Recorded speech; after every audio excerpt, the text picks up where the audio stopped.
विद्या news channel में आप लोगों का एक बार फिर से स्वागत है। आज हम RS अग्रवाल की लाभ हानि सीरीज का क्वेश्चन नंबर 6 यहाँ पर देखेंगे। इससे पहले के 5 क्वेश्चन मैं अपने चैनल पर अपलोड कर चुकी हूँ, आप लोगों को देखने हैं तो आप वहां पर देख सकते हैं। एक व्यक्ति ने एक घोड़ा तथा एक गाड़ी रुपए 20,000 में खरीदी। उसने घोड़े को 20% लाभ पर तथा गाड़ी को 10% हानि पर बेच दिया। इस प्रकार उसे कुल सौदे में 2% का लाभ हुआ। घोड़े का क्रय मूल्य हमें निकालना है यहाँ पे, ठीक है। तो सबसे पहले हमने मान लिया कि घोड़े का क्रय मूल्य x है और टोटल अगर हमें घोड़ा और गाड़ी का क्रय मूल्य 20,000 दिया है तो सिंपल सी बात है, घोड़े का क्रय मूल्य x है तो गाड़ी का हो जाएगा 20,000 माइनस x। ठीक है, अब यहाँ पर हमें ये कहा गया घोड़े को 20% लाभ पर। अगर हम देखें घोड़े का 20% कैसे निकालेंगे, ये लाभ हो गया। ओके, अब गाड़ी का 20%, तो गाड़ी का मूल्य तो इतना है। गाड़ी को 10% हानि पर बेचा गया, ठीक है, 10% हानि ये हो गई। लेकिन हानि के लिए हम क्या लगेंगे, नेगेटिव साइन। अब यहाँ पर कहा है कि उसे कुल सौदे में, कुल सौदे का मतलब है कि 20,000 का 2% लाभ हुआ है कुल सौदे का, यानी कि 20,000 का अगर हम 2% निकालेंगे तो हो गया 400 रुपये। 400 रुपये उसे टोटल लाभ हुआ है। और अगर हम इस लाभ में से इस हानि को घटा दें तो हमें टोटल जो लाभ हुआ है वो मिल जाएगा। और टोटल लाभ हुआ कितना है, 400 रुपये। अब हम क्या करेंगे, 20x upon 100 minus 20,000 minus x into 10 upon 100 is equal to 400। सीधी सी बात है, 20x इसका हम एलसीएम ले लेंगे, माइनस 10 का अंदर गुणा हो जाएगा और जब माइनस का अंदर गुणा होगा तो ये तो माइनस में रहेगा। 20,000 का 2 लाख हो जाएगा, माइनस माइनस प्लस हो जाएंगे, 10x हो जाएगा इज इक्वल टू 100 लासा लेके जब उधर जाएगा तो 400 गुणे 100। 20x और 10x कितने हो गए, 30x माइनस 2 लाख बराबर 40,000। 30x is equal to 2,40,000। x is equal to 0 से 0 8,000। तो हमें यहाँ पे घोड़े का क्रय मूल्य पता चल गया है, कितना है, 8,000 रुपये, क्योंकि हमने घोड़े की वैल्यू कितनी मानी थी, x रुपये। अगर आप लोगों को ट्रिक से भी सीखने हैं तो मैं ट्रिक से भी सिखाऊंगी। इसके लिए आप कमेंट बॉक्स में मुझे बता देना, तो मैं एक दूसरा वीडियो और बना दूंगी।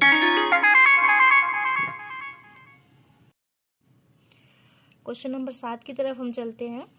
चाय के मूल्य में 10% की कमी होने पर एक व्यापारी 22,500 रुपये में 25 किलोग्राम चाय अधिक खरीद सकता है। चाय का मूल्य प्रति किलोग्राम कितना होगा।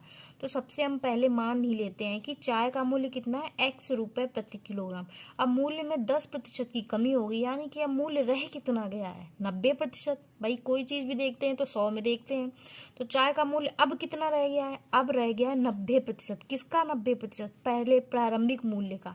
तो x का 90% रह गया है मूल्य, तो यानी कि 9x upon 10 rupees per KG. जब ये 10% की कमी हो गई तो चाय का मूल्य अब इतना बचा, पहले इतना था। अगर पहले मूल्य इतना था, ठीक है, अब इतना बचा। अगर इतना मूल्य बचा है और 22,500 रुपए की चीनी लेनी है तो चीनी आएगी कितनी, 22,500 बटे 9x अपॉन 100। और अगर पहले मूल्य इतना था तब चीनी कितनी आती थी, तो 22,500 बटे x। पहले चीनी, बाद में चीनी इतनी आती थी, पहले चीनी इतनी आती थी। क्योंकि मूल्य में कमी हुई है तो ये वैल्यू ज्यादा होगी, इसलिए मैंने इसको पहले लिखा है। अब इसको माइनस कर देंगे क्योंकि इससे अंतर निकल आएगा, चीनी में कुल कितना अंतर पड़ रहा है। और क्वेश्चन में चीनी में जो अंतर आया वो कितना है, 25 किलोग्राम। बस सिंपल सी बात, 22,500 ये 10 ऊपर हो जाएंगे upon 9x minus 22,500 upon x is equal to LCM लेके नीचे वाले को हम उधर भेज देंगे। तो ये हो गया 22,500 और इसमें 10 का गुणा होगा तो 0 और बढ़ जाएगा, माइनस 9 का जब उधर गुणा होगा 0 0 9 अपने 45 9 18 4 9 18 2 20 बराबर 25 में गुणे 9x। अब 2,25,000 में से जब ये जाएंगे तो देखिए कितने बचेंगे, 0 0 5 और 4 से 2 गए 2, 2, ठीक है, 225 x इधर जब गुणा हो जाएगा तो x की वैल्यू अगर हम निकालें तो 225 20/225, तो x बराबर 100 रुपए प्रति किलोग्राम। तो चाय का जो प्रारंभिक मूल्य होगा वो हो जाएगा 100 रुपए प्रति किलोग्राम।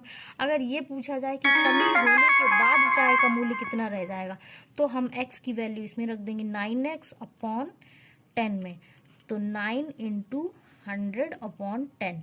तो अगर ये पूछा जाए कि 10% की कमी होने के बाद चाय का मूल्य कितना बचेगा, तो 90 रुपए प्रति किलोग्राम। पहले कितना था, 100 रुपए प्रति किलोग्राम। क्वेश्चन नंबर 7 की तरफ हम चलते हैं। चाय के मूल्य में 10% की कमी होने पर एक व्यापारी 22,500 रुपये में 25 किलोग्राम चाय अधिक खरीद सकता है। चाय का मूल्य प्रति किलोग्राम कितना होगा? तो सबसे हम पहले मान ही लेते हैं कि चाय का मूल्य कितना है, x रुपये प्रति किलोग्राम। अब मूल्य में 10% की कमी होगी, यानी कि अब मूल्य रह कितना गया है, 90%। भाई कोई चीज भी देखते हैं तो 100 में देखते हैं, तो चाय का मूल्य अब कितना रह गया है, अब रह गया है 90%। किसका 90%? पहले प्रारंभिक मूल्य का। तो x का 90% रह गया है मूल्य, तो यानी कि 9x/10 रुपीज पर kg। जब ये 10% की कमी हो गई तो चाय का मूल्य अब इतना बचा, पहले इतना था। अगर पहले मूल्य इतना था, ठीक है, अब इतना बचा। अगर इतना मूल्य बचा है और 22,500 रुपए की चीनी लेनी है, तो चीनी आएगी कितनी, 22,500 बटे 9x/100। और अगर पहले मूल्य इतना था तब चीनी कितनी आती थी, तो 22,500 बटे x। पहले चीनी, बाद में चीनी इतनी आती थी, पहले चीनी इतनी आती थी। क्योंकि मूल्य में कमी हुई है तो ये वैल्यू ज्यादा होगी, इसलिए मैंने इसको पहले लिखा है। अब इसको माइनस कर देंगे क्योंकि इससे अंतर निकल आएगा, चीनी में कुल कितना अंतर पड़ रहा है। और क्वेश्चन में चीनी में जो अंतर आया वो कितना है, 25 किलोग्राम।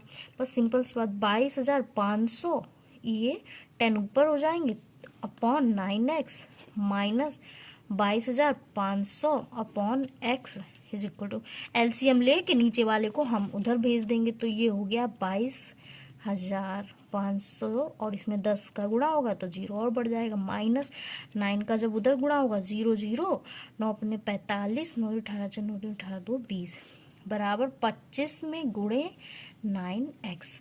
अब 2,25,000 में से जब ये जाएंगे तो देखिए कितने बचेंगे, 0 0 5 और 4 से 2 गए 2